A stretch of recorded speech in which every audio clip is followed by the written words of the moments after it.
आप देख रहे हैं कोरोना पर स्वास्थ्य सम्मेलन। दिल्ली के स्वास्थ्य मंत्री सत्येंद्र जैन इस वक्त हमारे साथ जुड़ रहे हैं। अब उनका इंतजार कर रहे थे थोड़ी देर से और ये पता चला कि वो कोरोना से जुड़े हालात की ही एक समीक्षा करने के लिए अपने ऑफिसर्स के साथ एक वीडियो कॉन्फ्रेंसिंग में व्यस्त थे, तो वहीं से वो वापस लौट रहे हैं।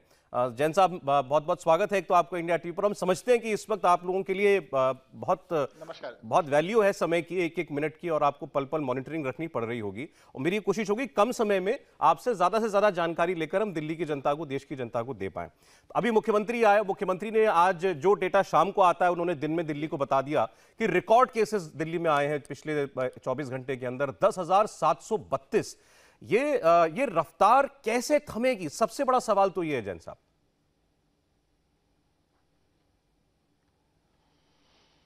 देखिएगा, पूरे देश में भी और दिल्ली में भी, पूरे देश में इस टाइम डेली नया रिकॉर्ड बन रहा है। कल 1.5 लाख से भी ज्यादा केस आए हैं, आज तक कभी हिस्ट्री में नहीं आए थे। पुराना रिकॉर्ड था 99,000 का और इस बारी 1.5 लाख से ज्यादा क्रॉस कर चुके हैं पूरे देश में।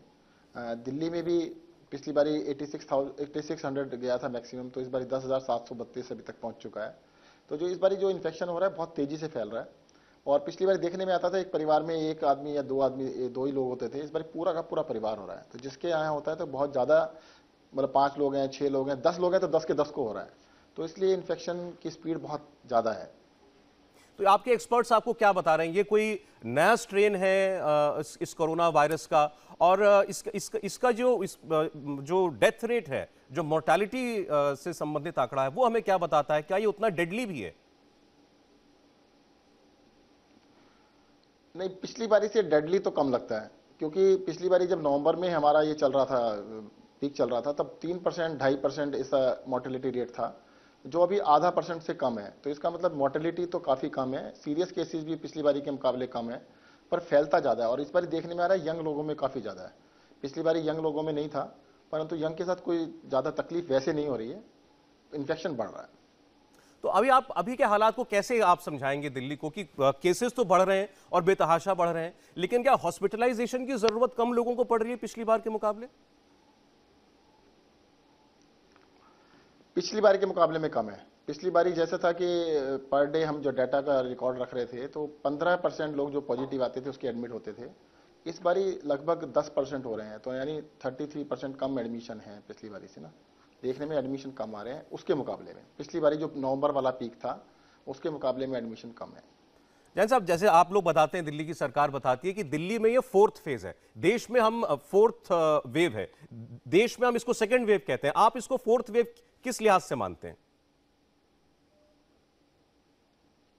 देखिएगा, देश में बिल्कुल, देश में 2nd वेव है। देश के अंदर पहले सितंबर में वेव आई थी और अब ये मार्च अप्रैल में है। दिल्ली के अंदर डिस्टिंक्ट 4 वेव है। चौथी वेव थी ये, पहली जून में आई, दूसरी सितंबर में आई, तीसरी नवंबर में आई और चौथी मार्च अप्रैल में। तो दिल्ली के अंदर ये चौथी वेव है, देश के अंदर 2nd वेव है।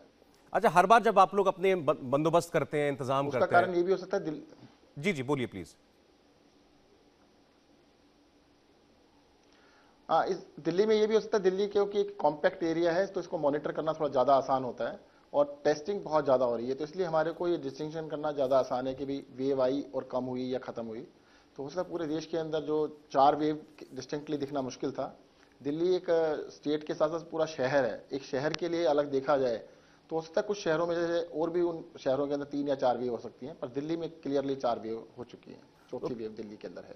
जैन साहब, मैं आपसे अब ये समझना चाह रहा था कि आप लोग अपना जो एस्टिमेट करते हैं कि हमको इतने अस्पतालों में इतने बेड्स के इंतजाम करने पड़ेंगे, इतने ऑक्सीजनेटेड बेड्स होंगे हमारे, इतने हमारे वेंटिलेटर बेड्स होने चाहिए, इतने आईसीयू में यूनिट्स होनी चाहिए, तो ये आप लोग आकलन कैसे करते हैं और क्या इस वक्त दिल्ली पूरी तरीके से तैयार है इस लिहाज से? आज दिल्ली में लगभग 50% बेड ऑक्यूपाइड है और 50% वैकेंट है, पर हमें तैयारी इस हिसाब से करनी है। देखो, एक हफ्ता पहले हमारे पास 6000 बेड थे और आज जो ऑक्यूपेंसी है वो 5500 से ज्यादा है। तो एक हफ्ते में हमने जो 11000 से ऊपर ले गए ऑक्यूपेंसी, हमने बेड की संख्या को लगभग डबल कर दिया। तो इसीलिए हमारे पास आधे बेड खाली हैं और आगे फर्दर हम बहुत तेजी से बेड्स को और बढ़ा रहे हैं ताकि अगले हफ्ते के लिए भी हम तैयारी रख सकें। हम ये मान के चलते हैं कि भाई अब इंडिया टीवी हर वक्त हर जगह डाउनलोड करने के लिए सर्च करें India TV news Google play store या ऐप स्टोर पर।